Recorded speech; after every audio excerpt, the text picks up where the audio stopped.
நம்மாழ்வார் சொல்றார் சார், உலகத்திலே சிறந்த நீர் ரெண்டு தான், ஒன்று கண்ணீர், இன்னொன்று உமிழ்நீர். இந்த உமிழ்நீர் வந்து எல்லா புண்களையும் ஆற்றக்கூடிய அற்புதமான விஷயம். நல்லா ஊறுகாய் பார்த்துட்டு தயிர் சாதம் சாப்பிடுவாங்க பார்த்தீங்களா, உமிழோடு சாப்பிடுவாங்க. உமிழோடு சாப்பிட்றவனுக்கு சுகர் வந்ததா வரலாறே கிடையாது சார். அது இல்லாதனால தான் இன்னைக்கு சிக்கல்.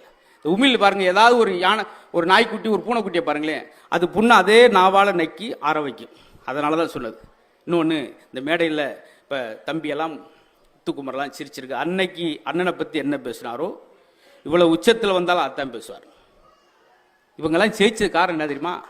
ஒரு பேச்சாளன் யார் என்றால், வாயை பயன்படுத்தவன்லாம் பேச்சாளன் அல்ல, வார்த்தையை பயன்படுத்தவன் தான் பேச்சாளன். சார், சங்கு ஊதிட்டாங்க அப்படின்னா அது நெகட்டிவ் சார். அதே சங்கு முழங்கியது அப்படின்னு சொன்னீங்கன்னா அது பாசிட்டிவ். ஒரே விஷயம்தான், நீங்கள் சொல்கிற பொறுத்து.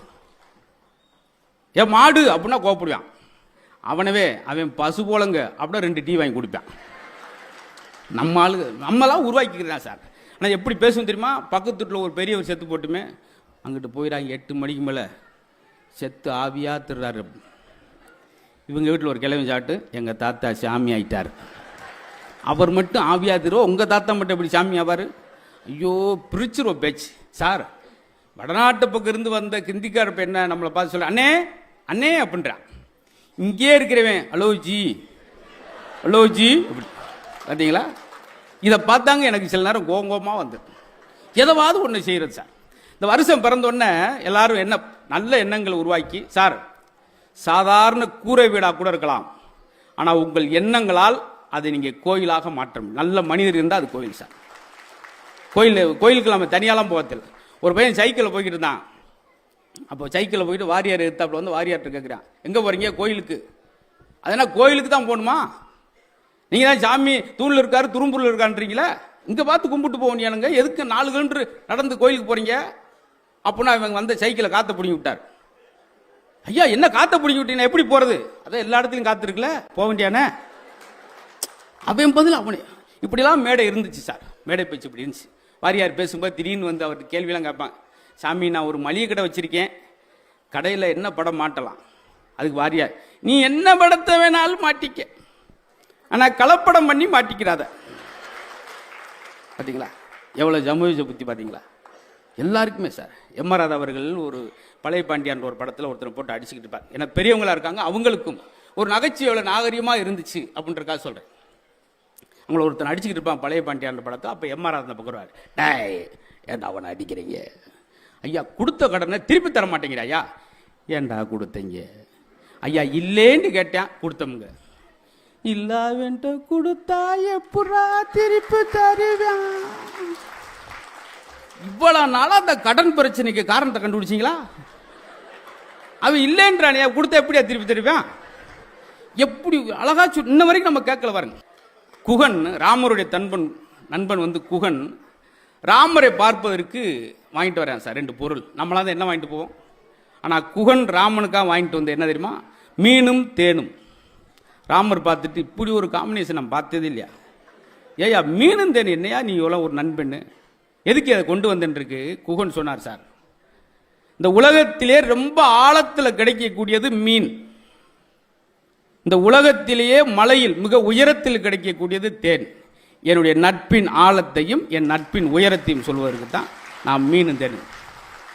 இந்த ஒரு விஷயம் படித்தோம்னா நண்பர்கள் எப்படி இருக்குன்றதுக்கு ஒரு விஷயம் முடிஞ்சு போச்சு.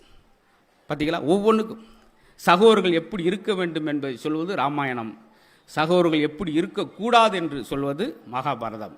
நீங்கள் சொல்கிறீங்க இல்லையா, புத்தகம் புன்னகை. எனக்கு ஒவ்வொரு கதையிலும் ஒரு சின்ன சின்ன கற்றுக்கிட்டேன் சார்.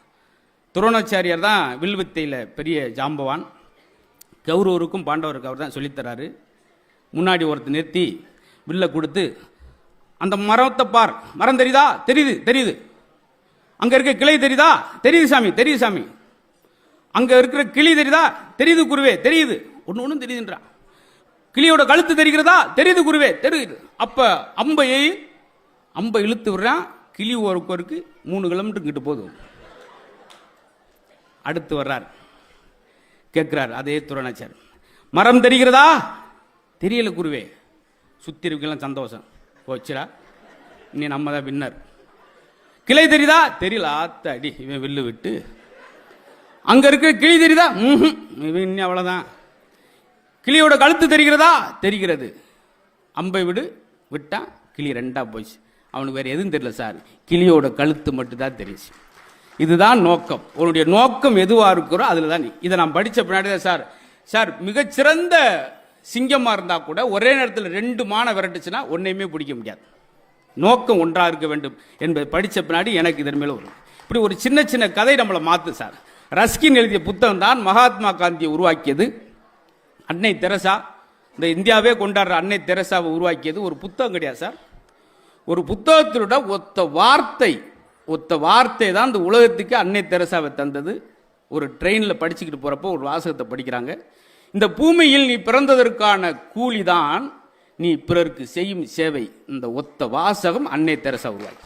அப்போ மாணவர்கள் யோசிச்சு பாருங்களேன் சார், ஒரு வாசகம் ஒரு ஆளை உருவாக்கின மாதிரி இந்த மாணவர்களுக்கு எவ்வளோ விஷயம். என்னை கேட்பாங்க பார்த்தீங்களா, தம்பி சொன்னார்ல, அசத்த பேரில் பார்த்தேன் 200 வாரங்கள் தொடர்ச்சியாக பேச நான் தான் முதல்ல பேசணும். தப்பி தேவை முதல் எபிசோடு ஏதாவது உளறிட்டேன்னா அந்த எபிசோடே எண்ணிட்டு தான் வேஸ்ட்டாக போச்சு சொல்லிடுவாங்க.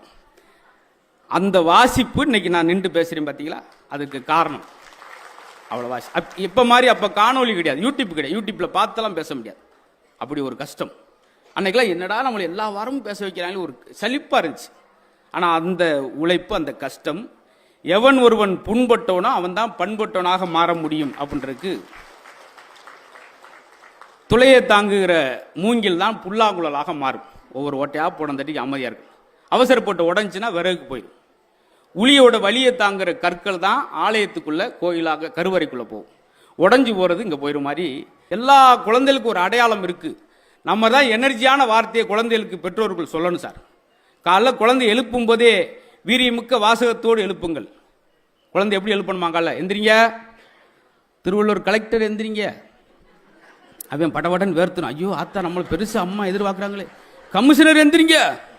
அவனுக்கு அப்பயே ஒரு அப்போ சார் நம்ம எண்ணம் பாரதியார் சொன்ன மாதிரி பெரிதினும் பெரிதுகள். நீ இன்ஜினியர் ஆகும் நினைச்சாதான் கொத்தனார் வேலைக்காவது போக முடியும். எடுத்தோடனே கொத்தனார்னா சித்தால் போய் சீரஞ்சு எடுக்க வேண்டியதான்.